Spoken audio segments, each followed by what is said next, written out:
Double chamber floor మీద తీసుకున్నాను.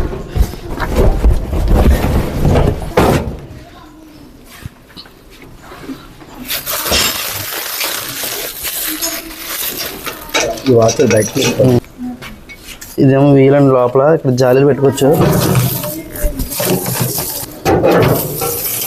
పెట్టుకోండి అలా ఈ చాంబర్ పెట్టుకుంటే. ఇదేమో ఐటమ్ వేసుకున్నాక ఇలా లోపలికి ఎంటుకోవడం తడి బియ్యానికి అయితేనే. ఓన్లీ తడి ఐటమ్స్ అన్ని ఎదురు వేసుకుంటాం, పొడి ఐటమ్స్ అన్ని దీని లోపల వేసుకుంటాం. మీకు లోపల జాలీలు ఏమో ఇంకా ఒక 8 బ్లేడ్లు వస్తాయండి.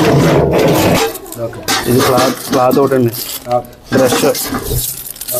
ఇదేంటంటే ఈ తడి బియ్యం ఆడినప్పుడు తీసేసి ఈ క్యాప్ పెట్టాలండి, గ్యాప్లో మీకు చూపిస్తానండి సార్. పొడి ఐటమ్స్ వేసినప్పుడు ఇది పెట్టేసుకోండి ఇలాగ. ఇది ఎదురు పెట్టేసుకుంటే ఇలాగా మీకు డస్ట్ కింద ఎరగకుండా ఉంటుంది. మధ్యలో అవసరమైతే చిన్న న్యూస్ పేపర్ పెట్టుకోండి, మీకు ఏం పొగలా వస్తే.